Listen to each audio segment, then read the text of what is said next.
नमस्कार, स्वागत है आपका। मैं हूं शिवांगी द्विवेदी आपके साथ। शारदीय नवरात्रि अब अपने अंतिम पड़ाव पर है। आज अष्टमी है और अष्टमी को माँ दुर्गा के माँ महागौरी स्वरूप की उपासना होती है।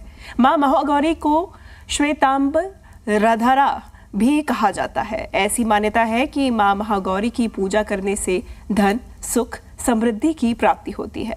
कैसे करें माँ महागौरी की शुभ पूजा, जानते हैं ज्योतिषाचार्य डॉक्टर वाई राखी जी से।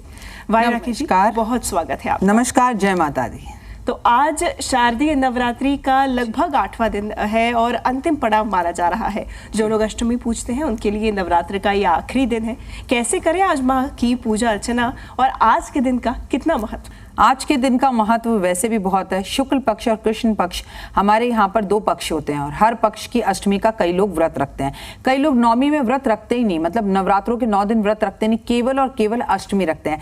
सबसे पहले तो जिन लोगों ने मन से व्रत रखा उन सबको मेरी हार्दिक शुभकामनाएं। जिस इच्छा से आपने व्रत रखा, ईश्वर आपको वो जरूर दे। माता रानी की असीम कृपा आप पर सदैव बनी रहे, आप मुस्कुराते रहें और आपकी वजह से भी किसी के चेहरे पर मुस्कान जरूर हो। आज हम प्रत्यक्ष रूप से देवी को अपने घर बुलाते हैं और उनकी पूजा करते हैं।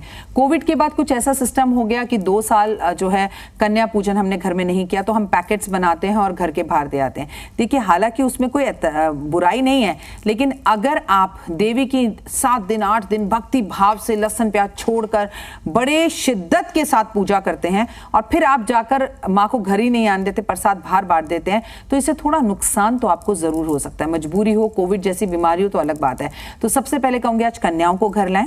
जब आप कन्याओं को घर लेकर आएं तो लाने के बाद उनके चरण जो है वो धोएं, उनके पैर पोंछें, उन्हें एक आसन दें जैसे आपके घर में कोई मेहमान आता है। उसके बाद उन्हें आप तिलक लगाएं, उनके हाथ में मोली जरूर बांधें और उसके बाद उन्हें प्लेटें और भोजन दें और भोजन खाने के लिए हाथ जोड़कर नम्र रूप से निवेदन करें और बेहद अच्छा होगा उन्हीं के साथ बैठकर उन्हें खिलाएं और उनके हाथ से खाएं। कन्या 9 होनी चाहिए, 1 हनुमान जी होने चाहिए, 1 भैरव बाबा होने चाहिए। यही सेम प्रोसेस जो है वो नवमी पे भी रहेगा। और आप जब कन्याओं को पूजन करें तो उन्हें पानी भी जरूर दें, फल भी जरूर दें और सबसे बड़ी बात उन्हें पैसे यानी दक्षिणा भी जरूर दें। बिल्कुल।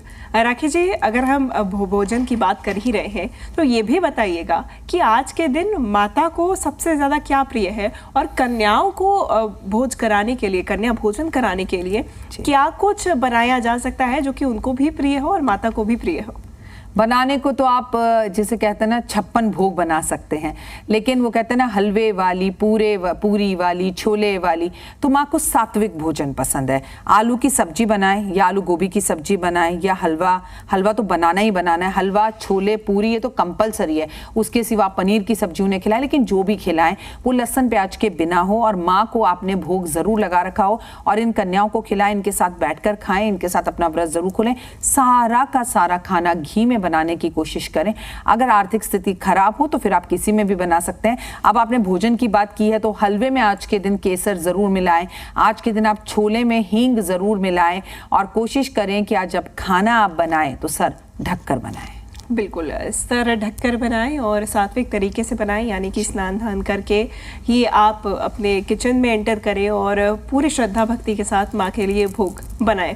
राखी जी, आज के दिन क्या कोई खास मुहूर्त है जब कन्या भोजन कराया जा सकता है?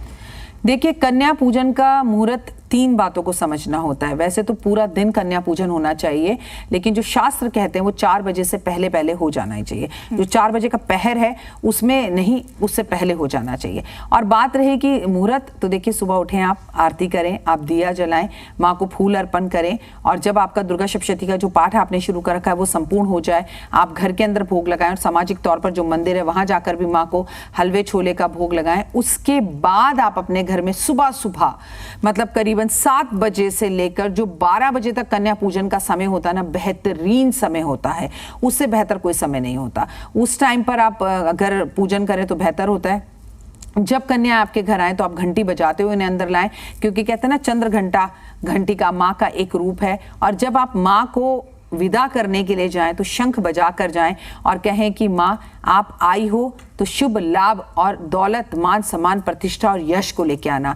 और जब माँ जाने लगे तो कहना माँ बीमारी, हारी, दुश्मनी, गुस्सा और बुरी आदतों को लेकर जाना। आप करके देखिए, आपको इसके 100% रिजल्ट 6 महीने में दिखेंगे। बिल्कुल, बोलिए, माँ से मांगिए, जरूर आपकी इच्छा माँ पूरी करके जाएंगी। आपने श्रद्धा भक्ति से उनकी पूजा की है और जरूर फल भी आपको मिलेगा ही। राखी जी, विदाई की आप बात कर रही थी, तो विदाई किस तरीके से माता की करनी है, कैसे कलश को हटाना है, कब हटाना है, ज्वार अगर लगाए हैं तो किस तरीके से वो हटाने की प्रक्रिया है, क्या विधान है? चैत्र मास के जो नवरात्रे होते हैं ना, उनमें ज्वार का इतना महत्व नहीं होता, लेकिन आप महसूस करेंगे कि ये जो शरदिया नवरात्रे होते हैं इसमें ज्यादातर लोग ज्वार बीजते हैं। पता है क्यों? क्योंकि हमारे यहाँ पर एक रिवाज है विजय तिलक, वो हमारे यहाँ दशहरे पे किया जाता है। तो ज्वार को तोड़कर भाई के कान पे लगाए जाते हैं और जैसे रक्षाबंधन होता है ऐसे विजय तिलक किया जाता है। लेकिन आपको मैं एक बात बता दूं कि हर किसी के घर ये नहीं होता। तो आज ही के दिन जब आपने कन्या पूजन कर लिया, माँ को विदा कर दिया, तो फिर आपको खेतरी, कलश और जो नारियल है वो सब कुछ आज ही उसको जो है हटाना होगा। कन्याओं के आने से पहले कलश हटाएं, कलश को ऊपर जो नारियल है उसे तोड़कर कन्याओं को ही उसे भेंट स्वरूप दें। लेकिन आप बहुत अपने आप को किस्मतवान समझें अगर वो नारियल खराब निकले। कहते हैं ना, जिसे वो चखे उसे कौन रखे। तो जिनका नारियल खराब निकलता है, ये तो 100% सच है कि माता रानी ने उनकी सभी मनोकामनाओं को पूर्ण कर लिया और उनकी बल्ले बल्ले हो गई। लेकिन जिनका नारियल सही भी, ऐसा नहीं है कि उनकी मन्नतें पूरी नहीं होंगी, लेकिन खराब होना ज्यादा अच्छा होता है। लेकिन उल्टा ही हो जाता है, लोग जब नारियल खराब देते हैं, हाँ मैंने तो इतने अच्छे से पूजा करी, क्यों माँ मुझसे नाराज हो गई, ऐसा नहीं है। अब आपने जो कलश का पानी है उसको छिड़काव करना है अपने पूरे घर में, व्यापार क्षेत्र में, और बाकी तुलसी पे डाल देना है। लेकिन अगर आप नारियल हटाते हैं, क्योंकि मिट्टी का होता है ना, तो उसमें कई बार पानी सूख जाता है, तो आपके मन में वहम आ जाता है कि अब हम क्या करें, तो उसमें थोड़ा सा पानी मिला लीजिए, घबराइए मत। जो ज्वार है उनकी मिट्टी को अपने घर में रखिए और ज्वार ऊपर से हटाकर उसे गाय को खिलाइए। प्लीज आप लोगों से निवेदन है, गंगा, यमुना, सरस्वती, किसी भी चीज में इस तरह की हरकतें कर पोल्यूशन जो है उसे ना फैलाएं। हरी हरी जो जवें हैं वो गाय खाएगी, जिसमें समस्त देवी देवताओं का वास है, उसका पेट भी भरेगा और आपको दुआ भी लगेगी। बिल्कुल, तो गौ माता को हम सब पूजते हैं और जो ज्वार आपने माता के लिए उगाए हैं वो आप निश्चित रूप से गौ माता को ही अगर भोग में लगाएंगे तो और ज्यादा आपको लाभ मिलेगा। राखी जी, हम बात कर रहे थे, आपने बताया कि आज कलश को हटा लीजिए आप कन्याओं के आने से पहले। आज अखंड ज्योत को भी किस तरीके से हटाना रहता है, या फिर उस अखंड ज्योत का क्या करना रहता है जो कि पूरे 9 दिनों तक जलाई गई है? आज अष्टमी है तो 8 दिनों तक अभी प्रज्वलित होती आ रही है। बड़े बड़े मंदिरों में जब अखंड ज्योत जलती है तो वहाँ लोग छोटी छोटी डब्बियाँ लेकर पहुँचते हैं और पंडित जी से बड़ा निवेदन करते हैं कि पंडित जी प्लीज़ हमें अखंड ज्योत का थोड़ा सा घी दे दीजिए, और अगर आपको मिल जाए तो आप माला माल हैं। ये जो अखंड ज्योत आपके घर में जली है, ओए होए, ये एक चमत्कार है। आप इसकी ज्योत का थोड़ा सा घी तो अपने पास रख लीजिए। अब अखंड ज्योत का लिए आपने बहुत अच्छा सवाल पूछा। रोज हम क्या करते हैं, सुबह शाम उसमें घी डालते रहते हैं, बत्ती को खींचते रहते हैं, घी डालते रहते हैं, बत्ती को खींचते रहते हैं। उसका कारण ये है कि वो शांत ना हो। लेकिन अब तो हमने कन्या पूजन कर लिया है, अब तो कन्याएं विदा हो चुकी हैं, तो अब आप उसमें घी मत डालें। जब तक वो घी है वो अपने आप शांत हो जाएगा। लेकिन आप देखेंगे कि इसके बावजूद भी घी नीचे बचेगा। तो पहले तो उस घी को एक डब्बे में रख लें और उसके बाद आपको अगर स्किन की प्रॉब्लम है तो अपनी स्किन पे उसे लगाना शुरू करें। बच्चे परीक्षा में जा रहे हैं, दोनों हाथों में मलकर जाएं। आप किसी खास डील पर जा रहे हैं तो हाथों में मलें। जो बच्चे मंद बुद्धि हैं, पढ़ने में पढ़ाई नहीं करते, माँ की बात नहीं सुनते, जिद बहस करते हैं, संडे के संडे वही वाला तेल, मतलब वही वाला घी उनके सर पर लगाएं। उसके बाद उन्हें शैम्पू करने के लिए कहें।